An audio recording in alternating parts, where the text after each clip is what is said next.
Muy buenos días. El día de hoy coronavirus tanto en política interna como en política externa.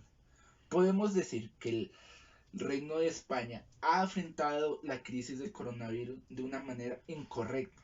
Vamos a analizar estas decisiones en política interna y en política externa.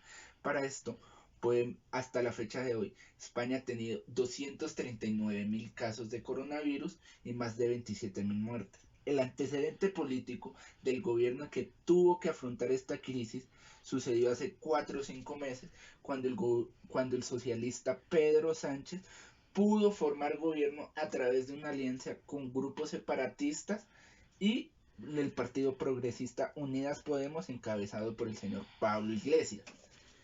Podemos decir que las primeras medidas del coronavirus en España fueron muy laxas, de hecho no existieron. Los primeros meses no hubo medida de contención ni hubo control en los aeropuertos. El primer caso registrado de coronavirus en España sucedió el 1 de febrero del 2020 en la comunidad autónoma de Gran Canarias. Un ciudadano español y cuatro amigos o compañeros de viaje fueron detectados con el virus, un contagio externo de personas que habían estado en Italia anteriormente. Como ejemplo anterior podemos decir que tanto viendo la situación de Italia y de otros países, España desde el primer caso de coronavirus tuvo que tener unas políticas de contención mucho más efectivas de las que se tuvieron en cuenta en estos meses. Después podemos decir que para el 28 de febrero habían 33 casos confirmados en España, pero el gobierno seguía sin tomar ninguna medida de contención y de cancelación de eventos públicos. El portador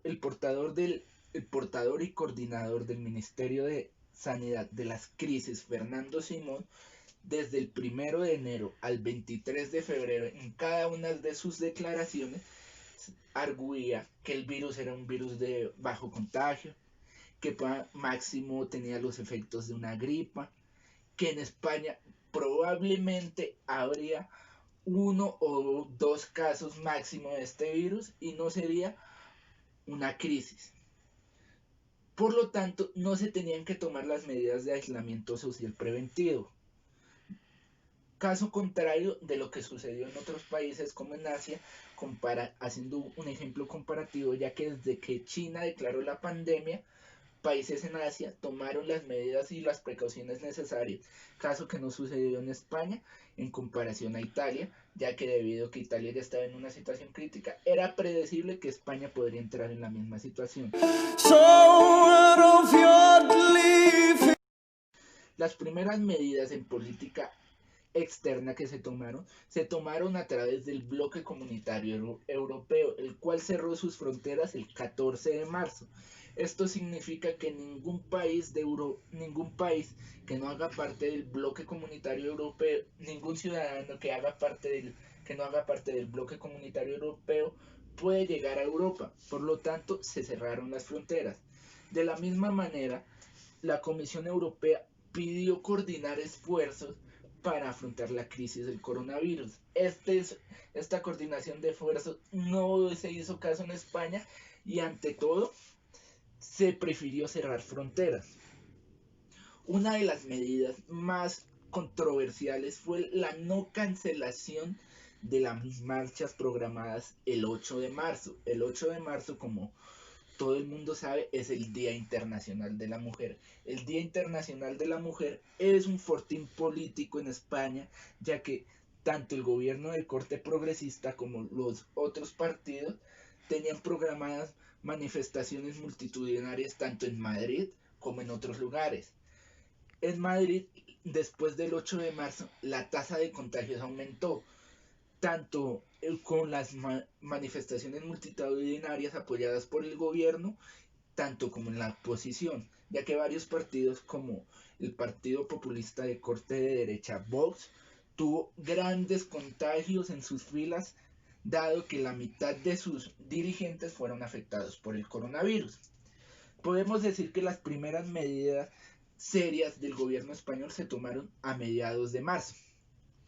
¿Cuándo se declaró el estado de excepción? Este estado de excepción, en controversia con las primeras declaraciones de Fernando Simón, era un estado de excepción que no coordinaba los esfuerzos autonómicos y los esfuerzos generales, ya que mientras que el gobierno general español se demoró casi un día en decretar el estado de excepción, pero se anunció con un día de anticipación, las comunidades autónomas no hicieron lo mismo. Esto dio que muchos estudiantes que estudiaron en universidades, en centros poblados como Valencia, Madrid, Barcelona, volvieron a sus comarcas, a sus pueblos, muchos afectados con el virus, esparciendo el virus por toda España. Otra de las medidas que se tomó fue el rescate en política externa, fue el arduo deber diplomático de la Cancillería española para conseguir respiradores. Casos frecuentes como el de Turquía, como el de Israel, se vieron repetidamente debido que a la falta de preparación del gobierno español se puede ver que tanto no había el equipo, ni tapabocas, ni trajes médicos para soportar la crisis, tampoco los respiradores para atender a los enfermos. Gracias a esta falta de preparación, el 25% de los cuerpos sanitarios en España fueron contagiados de coronavirus por la falta de preparación. En política externa podemos ver que las primeras medidas que se tomaron por el gobierno español fue el cierre de fronteras. Esto va en contravía a las sugerencias de la Comisión Europea. La Comisión Europea pidió no cerrar fronteras, sino coordinar esfuerzos. España cierra sus fronteras el 16 de marzo con Francia, Marruecos y sus fronteras marítimas. De otra forma, piden los países del sur de la Unión Europea, como España e Italia, un paquete de ayudas mucho más fuerte en comparación al paquete ofrecido por Alemania, Países Bajos y Francia, ya que estos países del norte no querían un endeudamiento tan grande, en contravía a lo sugerido por España e Italia, países mucho más afectados por el coronavirus. En conclusión, podemos decir que España tomó medidas muy equivocadas al inicio de la crisis que costaron demasiadas vidas. De la misma manera, podemos decir que tanto su política externa como su política interna se coordinó después del 18 de marzo para enfrentar la crisis. En política externa se trató de conseguir los materiales necesarios en el mercado gracias a las buenas relaciones internacionales del gobierno español y promulgar un paquete de ayudas mucho más vasto que el que se estaba ofreciendo por parte de Alemania, Países Bajos en la Unión Europea. ¿Podríamos decir que la crisis en España era predecible? Sí, debido a los sucesos que pasaron en Italia y las pocas medidas que se tomaron, pero también podemos decir que el gobierno español después del 18 de marzo y del estado de excepción cambió el discurso y enfrentó la crisis. Gracias.